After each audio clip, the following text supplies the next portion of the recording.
Et bonjour tout le monde, c'est Nosma et bienvenue dans cette vidéo.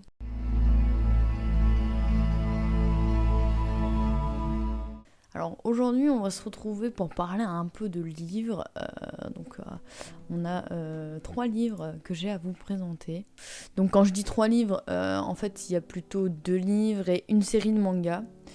Alors j'ai lu dans l'ordre Ta deuxième vie commence quand tu comprends que tu n'en as qu'une de Raphaël Giordano, je sais pas exactement comment ça se prononce, je m'en excuse si je le prononce très mal. Et j'ai lu la série de manga qui est Citrus de Saburota. Je ne sais pas exactement comment ça se prononce également, donc vous m'en excuserez si je le prononce très mal. Et j'ai lu enfin Game of Thrones, donc le trône de fer de George R. Martin, yeah. Donc voilà, donc la fameuse série culte désormais de Game of Thrones que j'ai enfin lu, j'imagine, et dont je vais vous parler tout de suite. Alors du coup on va commencer avec, on va faire dans l'ordre à peu près de ce que j'ai lu, et j'ai lu en premier Ta deuxième vie commence quand tu comprends que tu n'en as qu'une. Donc je l'ai en format papier et en format e-book. Je l'ai lu en format e-book pour ma part, parce que pour le soir, tout ça, c'était plus confortable. Et c'est une lecture qui est contemporaine, qui est classée dans le genre contemporain, dans le genre développement personnel. Donc si vous connaissez pas ce livre, c'est un roman du coup qui traite d'une jeune femme qui va avoir sa voiture qui va tomber en panne lors d'une grosse averse. Et donc en revenant du travail, il me semble, donc voilà, totalement désemparée, elle va essayer d'appeler son mari, je ne sais plus exactement si c'est ça ou pas. Enfin bref, elle va essayer d'appeler des gens, tout ça, mais forcément, ils vont pas pouvoir arriver tout de suite. Donc du coup, il va falloir qu'elle trouve une solution, quelque chose à faire. Et du coup, vu qu'il n'arrive pas tout de suite, elle va partir en quête d'une maison à proximité, d'un logement, histoire de demander aux personnes s'ils peuvent utiliser leur téléphone. Ah oui, ça y est, je me souviens. En fait, son téléphone est en rate de batterie, il me semble. Bref, quelque chose dans le genre. Et du coup, bref, scénario classique, elle va aller chez les voisins, il va être super gentil, tout ça. Et en fait, elle va commencer à se livrer à cette personne, à la personne qui va l'accueillir. Et en fait... la personne va lui dire qu'en fait il est routinologue et qu'en gros il s'occupe des gens qui voilà, ils ont une vie très correcte, ils ont tout ce qu'il faut, ils ont un mari, un enfant, un travail, et en fait ils sont pas épanouis, ils sont pas heureux. Donc du coup c'est le métier de cet homme. C'est de en gros travailler sur ça et de faire en sorte améliorer en fait sa vie. Et du coup ta deuxième vie commence quand tu comprends que tu n'en as qu'une. En gros, faire en sorte que ta vie soit meilleure, faire en sorte d'améliorer ta vie, faire ce que tu veux, faire vivre ta vie comme tu le souhaites et pas comme on te dit de le faire. Excusez-moi si c'est très... Si c'est pas tellement ça le livre. Enfin, dites-moi dans les commentaires si vous n'êtes pas d'accord avec la description que j'en fais, tout du moins. Et du coup, voilà, donc cet homme va lui donner sa carte, et en fait, elle va du coup le rappeler, et voilà, donc l'histoire va se construire sur ça. Donc voilà, moi c'est une lecture que j'ai particulièrement aimée, du coup, c'était pas transcendant, mais voilà, ça m'a fait beaucoup de bien. Moi qui étais dans une période assez noire, ça m'a beaucoup aidé. Ça, pas dans le sens où j'ai fait toutes les astuces ou quoi que ce soit qu'il y a dans le livre, mais dans le sens où voilà, ça, tu vois que c'est dans le livre, en fait il vous montre vraiment que c'est avec des petites choses du quotidien que tu fais, que tu améliores, que du coup tu vis mieux les choses et tu te sens mieux et tout ça. Et en fait c'est pour ça que moi qui étais dans une période assez compliquée, et qui l'est encore d'ailleurs beaucoup, mais enfin moins en tout cas, ça m'a pas mal aidé. Et ça m'a fait prendre conscience de certaines choses, voilà. Bon, et la fin est assez surprenante, j'avoue que je m'y attendais pas. Et ça, c'est peut-être parce que je suis pas assez perspicace. Mais en tout cas, moi, je m'y attendais pas, et ça m'a fait sourire. C'était une fin inattendue, je dois dire.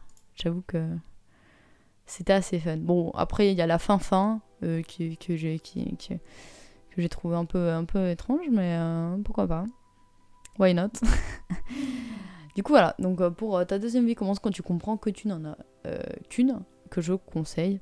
Mais voilà, c'est un petit livre qui est plein de... Voilà, enfin, c'est vraiment, il n'y a rien de vraiment palpitant dans le livre. C'est juste, voilà, ça raconte, ça raconte. Voilà, c'est une vie, quoi. Mais bon, j'ai bien aimé. Je ne saurais quoi dire. Excusez-moi, j'ai bercé. J'ai baissé la personne parce que la luminosité était vraiment abominable. Et ça serait peut-être mieux comme ça. Je ne sais pas, on verra. Bon, bref, tant qu'on voit ma tête et ma gestuelle, c'est le principal. Du coup, je parlais donc de Citrus, donc la série de manga que j'ai lue. C'est un manga dans la catégorie Yuri, qui a été écrit par Saburota. Et édité en France chez les éditions Tefu Comics. Voilà. Donc Citrus c'est un Yuri. Yuri étant des relations, étant des mangas sur les relations homosexuelles et plus particulièrement lesbiennes, donc entre deux femmes. Enfin, si je dis pas de bêtises, normalement c'est ça. Je lis pas assez de mangas en fait pour bien savoir, mais normalement c'est ça. Donc en gros, Citrus, on suit l'aventure de Yuzu, qui est une jeune lycéenne qui habite avec sa mère. Et en fait, elles vont déménager pour aller habiter avec le nouveau copain de sa mère. Et du coup, elle va également changer de lycée. Et en fait, ce qui va se passer, c'est qu'elle va pas se retrouver dans un lycée public comme elle avait, mais dans un lycée privé exclusivement réservé aux filles. Et qui, en gros, les filles qui fréquentent ce lycée se connaissent depuis l'enfance. Et elles ont traîné qu'avec des personnes de la... qu'avec des filles et qu'avec les mêmes personnes depuis leur enfance, depuis la maternelle, j'imagine. Je sais pas exactement comment fonctionne la scolarité au Japon, mais ça doit être plus ou moins ça. Et en fait, ce qui va se passer, c'est que ce lycée privé a des règles très strictes et très différentes de son lycée public. Et du coup, Yuzu, quand elle va arriver là, elle va arriver avec son style vestimentaire et son portable en main, tout ça. Et elle va direct se faire snipe, entre guillemets, par le conseil des élèves. En gros, ils vérifient les tenues, tout ça. Et en gros, il y a la présidente du conseil qui va arriver quand Yuzu va faire un scandale parce qu'elle comprend pas, elle vient d'arriver. Pour elle, c'est normal de venir habillée comme ça, avec son téléphone en main, de parler avec ses amis, tout ça, par message. Et là, du coup, il va y avoir la directrice du conseil, donc Mei, qui va venir et qui va lui confisquer son téléphone, enfin qui va discuter un peu avec elle et qui va lui confisquer son téléphone. Mais lorsqu'elle lui confisque son téléphone, elle lui confisque d'une façon assez borderline. Elle va en gros l'enlacer pour récupérer le téléphone, enfin bref, tout un truc quoi. Et du coup, Yuzu, elle va être très, très remontée et en même temps, elle va éprouver des sentiments très... Elle va être intriguée en fait par ce qui s'est passé là, de ce qui s'est passé, de comment elle est obnubilée par cette fille, par son odeur apparemment, quand elle le dit. Et voilà, donc c'est à peu près le speech de base. Ah oui, et bien sûr, cerise sur le gâteau, en fait, Mei est la fille du nouveau mec de sa mère. Du coup, elles habitent ensemble. Voilà. Et donc voilà, bon, pas besoin d'avoir bac plus 15 pour comprendre que attirance va être faite de Yuzu par Mei. Non, de Mei par Yuzu. Enfin bref, Yuzu va être attiré par Mei. Et en fait, wow, c'est très perturbant comme manga en fait, parce que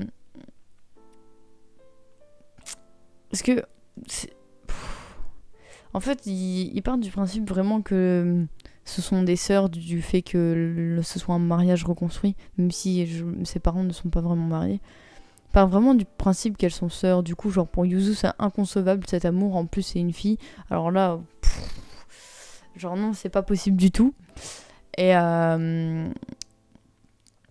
du coup, voilà, ça va être construit ça. Et en fait, c'est très bizarre. La psychologie des personnages dedans est très étrange. Et on a un rapport au consentement qui est complètement inexistant dans ce manga. Et ça m'a énormément dérangé. Donc, un gros trigger warning pour les personnes qui... par rapport au consentement, en fait. Parce que vraiment, c'est mort là-dedans. C'est genre... Franchement, quand j'ai lu, j'étais...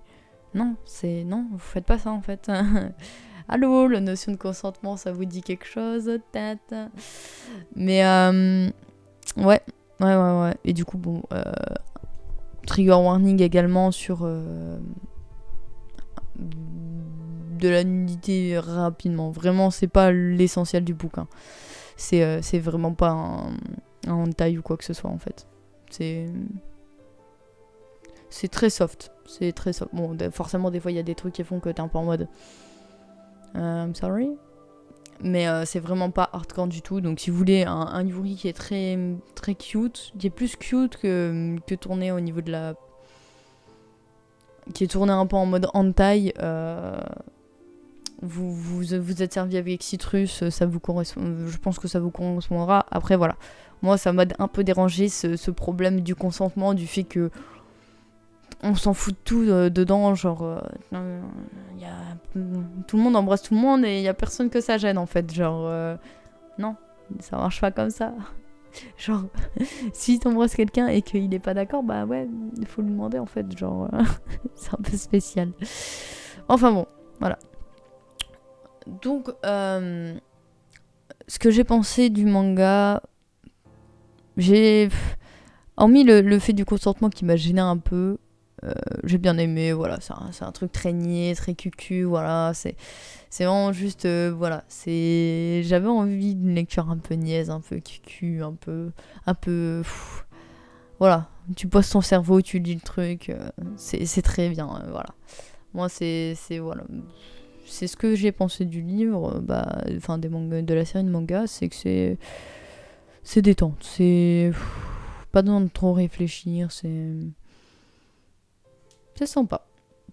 Et du coup, maintenant, on passe à ma troisième lecture, qui est donc Le Trône de Fer. Là, je l'ai en version intégrale de George Martin. Donc, je l'ai en version intégrale, mais j'ai lu que le tome 1, qui s'arrête à la moitié du livre, globalement, en fait.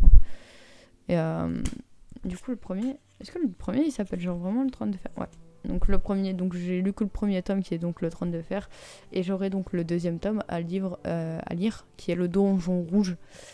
Alors donc du coup Game of Thrones que j'avais acheté dans une sorte de friperie pour les livres, que j'ai commencé à lire parce que y a eu sur Livre Addict un book club. Donc je sais pas si vous connaissez le principe de book club sur le Livre Addict. En gros, c'est une sorte de club de lecture où les gens votent pour un thème, ils proposent des thèmes, ensuite il y a le vote du thème, ensuite il y a les propositions de livres en rapport avec le thème, ensuite il y a les votes pour le livre, et ensuite il y a les votes pour la date à laquelle aura lieu le book club, en sachant que le prochain book club, je vous mettrai le lien dans la description, le prochain book club concerne le livre Déraciné de Naomi Novik. Donc si ça vous intéresse d'y participer, que vous l'avez lu ou que vous êtes en train de le lire ou que vous voulez le lire, bon là ça va peut-être être un peu short puisque la date sera du coup le 29 juin à partir de 15h. Et en gros voilà, donc on a un livre, un thème, tout ça. Et par exemple là, le 29 juin à 15h, un forum va être... un forum, je sais pas comment on dit. Une nouvelle discussion sur le forum va être ouverte, du coup, avec l'intitulé du livre. Et en gros, chacun pourra partager son avis, discuter, tout ça. Du coup, moi, je trouve ça très sympa. Donc voilà, je me suis dit, je vais me lancer dans le book club parce que j'avais déjà vu plusieurs fois et ça m'intéressait, mais j'avais jamais pu y participer. Et là, vu que j'avais le livre, je me suis dit, bah écoute, pourquoi pas pour la première fois participer en lisant Game of Thrones. Alors, Game of Thrones, Le Trône de Fer. Bon, Est-ce que j'ai vraiment besoin de vous dire le speech ? Je ne sais pas, je pense pas. Je pense que vous avez dû en entendre plus ou moins parler. Et c'est vraiment je trouve que c'est vraiment très compliqué d'expliquer le speech de Game of Thrones. En gros, on se retrouve dans un monde fantasy du coup. Je lis en même temps derrière parce que vraiment je trouve ça incroyablement dur à résumer. On se retrouve donc dans un royaume fantasy avec 2 régions bien distinctes, le sud et le nord. Après il y a encore d'autres régions, mais là où s'établit le royaume, on va dire, c'est dans ces ces 2 régions bien distinctes. Donc on a le sud où il fait très chaud, tout ça, et le nord où il fait très très froid. Et au-delà du nord, il y a donc le mur, où au-delà, c'est vraiment le grand froid des créatures, tout ça, enfin bref, le mal. Et donc au niveau de ce grand mur, donc, on a ce qu'on appelle la garde noire qui protège le mur. Excusez-moi si c'est très mal expliqué, mais il y a tellement de trucs en fait à expliquer dans Game of Thrones, c'est incroyable. Et en gros, ce qui va se passer, c'est qu'on a un roi et la main d'une roi va être assassinée. En gros, on a un roi et la main du roi va mourir, et du coup, le roi va venir dans le nord, à Winterfell, pour que le père de la famille Stark, donc Jon Stark, vienne avec lui dans le sud et devienne en fait tout simplement la main du roi. Et donc de là va s'en découler donc tout le trône de fer, quoi, toute l'histoire de Game of Thrones, avec ses multiples familles, moult et moult familles, moult et moult noms, moult et moult familles, maisons, incroyable, trop d'informations dans ce livre, c'est incroyable. Mais voilà, c'est quelque chose qui est très bien en soi, même si c'est compliqué de s'y retrouver, parce qu'on voilà, il faut avoir la mémoire, quoi, faut pas se perdre, il y a beaucoup de choses. Après, il y a des personnages qui sont pas forcément importants à retenir, et du coup, voilà, c'est un peu compliqué de s'y retrouver. Alors moi, pour mon ressenti personnel, j'ai eu énormément de mal à me lancer dans cette lecture. Pourquoi ? Parce que j'ai regardé la saison 1 jusqu'à la moitié de saison 2, et après j'ai arrêté parce que ça m'a un peu tanné. Et en fait, j'ai regardé cette série très peu de temps après, un mois après ou un mois et demi après, du coup j'ai lu ce livre. Et je vais pas dire c'est un copier-coller, ce serait mais c'est très fidèle, parce que très fidèle au livre. Et moi, ça m'a dérangé énormément parce que je déteste relire ou revoir un film ou revoir une série plusieurs fois. Et voilà, donc là, j'avais un peu l'impression, un peu cet effet-là, en fait, quand j'ai commencé le livre. Mais je me suis forcée à aller jusqu'au bout, à pousser les choses, parce que je me suis forcée en même temps, oui et non, parce qu'en fait, je me suis forcée, mais en même temps, il y a ce côté que t'as dans les livres et que t'as pas dans les séries, dans la série tout du moins. C'est la psychologie des personnages qui pensent, qui ressentent tout ça. Et du coup, ça m'a poussée à aller plus loin et à ne pas simplement m'arrêter sur cet avis que pour moi, c'était trop fidèle et que c'était un copier-coller. J'ai voulu dépasser ça et au final, j'en suis assez contente parce qu'on retrouve certains personnages qui sont assez fidèles dans la série. Et il y a certains personnages qui sont étrangement différents. T'as pas l'impression de traiter avec le même personnage dans le bouquin que dans la série. Bon, bien sûr, on parle pas des personnages principaux, quoi, mais... Et en gros, ce qui m'a plu dans cette lecture, du coup, c'est de vraiment pouvoir voir ce qu'ont pensé les personnages à certains instants et de savoir... et de mieux comprendre certaines choses, en fait. Parce qu'il y avait certaines choses que j'ai pas beaucoup compris dans la série ou quoi que ce soit. Et là, du coup, ça m'a permis de mieux comprendre certaines choses. Bon, après, voilà. C'est pas une nouvelle pour qui que ce soit que George Martin n'est pas français. Et il a apparemment, la traduction de son livre n'est pas totalement fidèle et est très compliquée. Et c'est vrai que parfois, moi qui n'ai pas l'habitude de lire des trucs compliqués, j'avais beaucoup de mal à comprendre certaines phrases. Mais ça vient de moi, c'est pas l'auteur qui a une plume dégueulasse ou quoi que ce soit, même si apparemment la traduction n'est pas folle. Mais voilà. Au-delà de ça, ça a été une lecture très agréable. Je l'ai fini récemment. Donc je suis juste énormément déçue de que ce soit trop fidèle et que du coup j'ai un sentiment de frustration parce que du coup je connaissais tout ce qui allait se passer, mais pour quelqu'un qui connaît pas du tout la série et qui découvre le genre, déjà de ce que j'en ai vu, parce que j'ai pas beaucoup lu énormément de fantasy, mais de ce que j'en ai lu, des avis des gens, pour les fans du genre fantasy qui n'ont jamais lu Game of Thrones, vous pouvez y aller les yeux fermés, apparemment c'est très très bien. Pour le genre c'est très bon. Voilà, donc je pense que je peux globalement vous conseiller le livre parce que c'est une très bonne œuvre. Avant de conclure sur la vidéo, je tiens juste à rappeler pour ce bouquin les trigger warnings. Donc trigger warning, viol, des scènes très sanglantes qui sont même très bien décrites parfois. Donc des combats, de l'inceste, un petit peu moins présent que dans la série, tout du moins pour ce premier tome. Et là j'en ai pas d'autres mots qui viennent à la tête. Un peu de sexe du coup, mais voilà. Ah oui, aussi également chose à noter, c'est que dans le bouquin le sexe, enfin tout du moins dans le premier, le sexe c'est indécent. À quel point c'est dans la série, c'est y a que ça. Dans le livre, t'as pas énormément de scènes qui sont... Enfin, en fait, tu comprends que voilà, il y a les bordels, tout ça, il y a des viols, machin, mais c'est pas comme dans la série où c'est assez récurrent, tout ça. Là, il te le dit, mais très...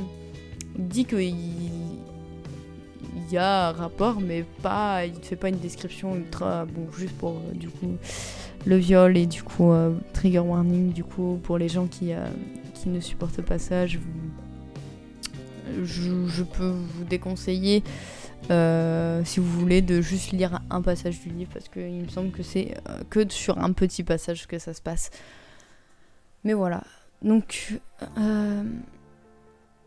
voilà, je pense que c'en est tout pour moi. Je sais pas si j'ai été claire, si c'était très construit, pas du tout, je pense. C'était ma première vidéo, c'était la première fois que je parlais de livres comme ça, toute seule devant ma caméra. C'était la première fois que je parlais seule devant ma caméra de livre. Du coup, je sais pas, dites-moi ce que vous avez pensé de la vidéo, si j'ai bien résumé les livres, si je les ai mal résumés. Interagissez avec moi, il n'y a pas de souci, on peut discuter dans les commentaires, dire ce que vous en avez pensé de ces livres, ce que vous êtes rentré, ce que vous me conseillez de lire. Et voilà, n'hésitez pas à aller faire un tour dans les commentaires, peut-être que vous allez voir d'autres avis, d'autres impressions, d'autres descriptions du livre qui vous donneront peut-être plus envie. Et bien sûr, n'hésitez pas à aller voir d'autres vidéos YouTube. Normal.